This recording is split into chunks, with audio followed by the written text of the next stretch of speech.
It's Pro Wrestling Summer Clips. You already know what it is. Happy Saturday afternoon on the East Coast. Eastern Standard Time, 12 o'clock. For us, it's 9 a.m. But for you, it's 12 o'clock, you East Coast motherfuckers. Listen to me. Knowledge is in the building. We're talking about Wrestling 101, old school versus new, and the difference between the two for you lay people out there who may be new fans to the wrestling business. We want to kind of give you a little bit of insight. Maybe some of the older generation who used to watch wrestling back in the 90s, or maybe even before that, you know, the rock and wrestling days, 70s wrestling. You know, what's different about the two? Knowledge? You want to go first, buddy? Sure. Old school is better. Let's just jump right into it. Jump right in. The water is warm. It comes down to the old school. For anybody that pays attention to wrestling, the old school is all just based in realism and psychology of a match. Mm-hmm. You know, the idea that you have to work the crowd, the idea that the pace of the match is important, the idea that you need to sell what your opponent is doing to you so you don't bury your opponent and therefore bury yourself.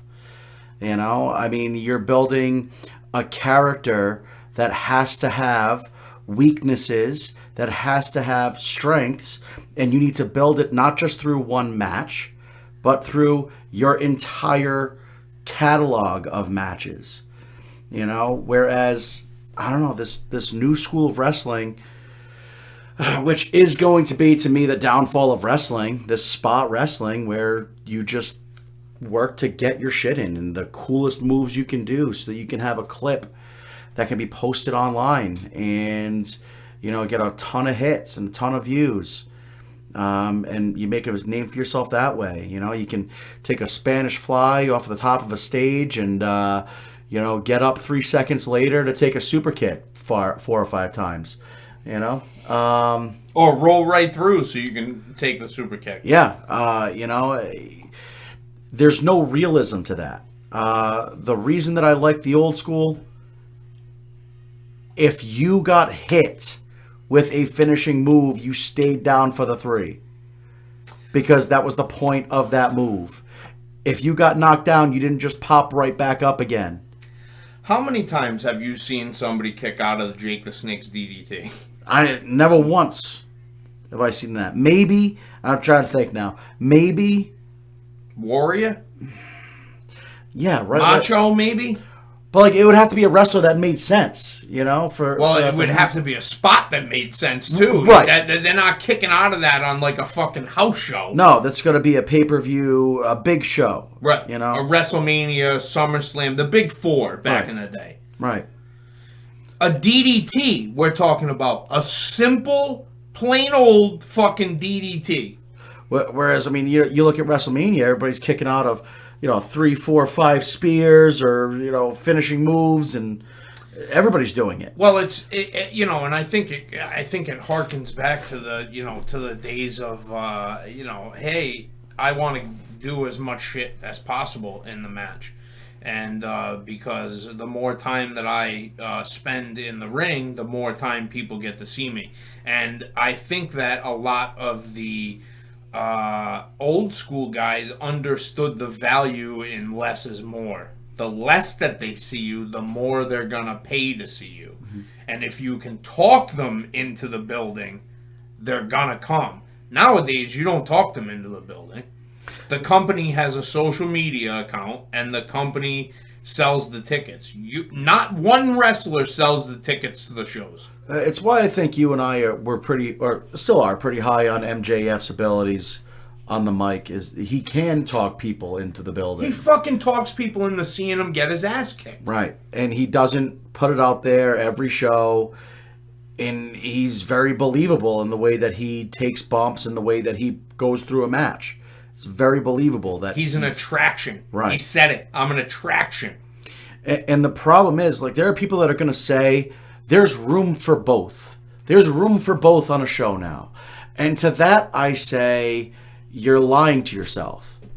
Because if you are an old school wrestler and you're in a match with, I don't know, a spot monkey, and you are gonna wrestle the spotty type of match, you've immediately discredited any opponent you've had before you, and you've discredited yourself going further.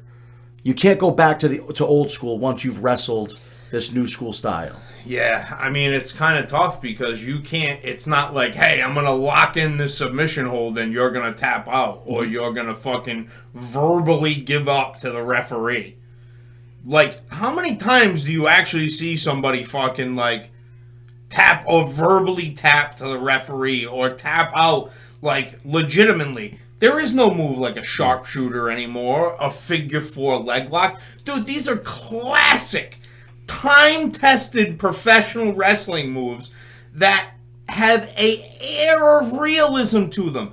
Because as anyone know, if you have a family member and you watch wrestling, you undoubtedly have put a sharpshooter on someone, or had a sharpshooter put on you, or a figure four leg lock, like some sort of fucking shit, a Boston Crab, something has happened to you. So you do understand that there is some sort of realism. Mm-hmm. A figure four leg lock really fucking hurts if it's applied.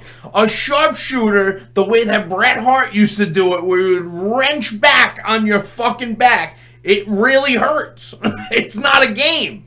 No, I do want to clarify that, like, you know, I'm not some of these old school fanatics that would say, well, you can't be doing that flippy shit and all that. No. Because Lucha is all about that flippy shit. And yet they were completely based in realism for the longest time. And now even Lucha has gotten spotty.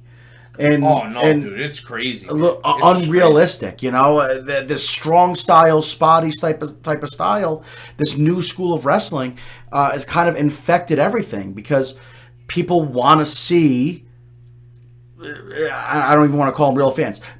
People want to see that type of thing because they just want to enjoy people doing flips and shit. That's not combat.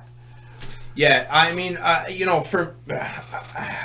I'm fucking, listen, man, I make no bones about it. I love old school wrestling, but I appreciate what these guys do now, and I understand that the wrestling business is different. It's not the same as it was when I loved to watch wrestling in the fucking, like, 70s. Like, it was fucking amazing. It was amazing. There is no better wrestling than 70s wrestling because it was all based around storytelling and, you know, TV matches were fast.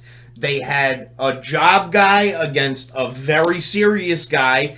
The job guy would give him a run for his money for about 2 minutes, and then the fucking guy, the superstar, would take over and fucking end the deal. That would be it. He'd hit a very simple finishing move. Most likely, it was a figure four leg lock, a sleeper hold, an abdominal stretch. These are things that you don't even see in today's pro wrestling. And if you do see them, they're not taken seriously. Which is a goddamn shame.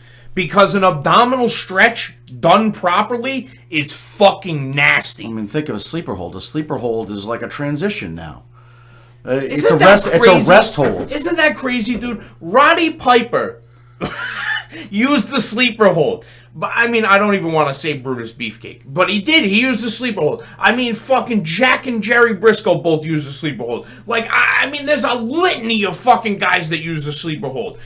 Are you going to say that those guys are worth a shit? Well, the same thing with a super kick. Super kick's a transition move. Sweet chin music, and it's a transition move. Bro, I remember when it wasn't even a super kick. It was called the Savate kick. Mm-hmm. Okay? And fucking King Haku... Well, he was Tonga, King Kong Tonga back in the day, and he used the Savate kick. It was the first time I ever heard it. I said, wow, that's fucking exotic. Mm-hmm. That is exotic sounding. Mm-hmm. And then all of a sudden, I hear sweet chin music, and I go, oh, shit, okay, it's different now. Yeah. Well, this has been the fucking clips portion of the fucking thing.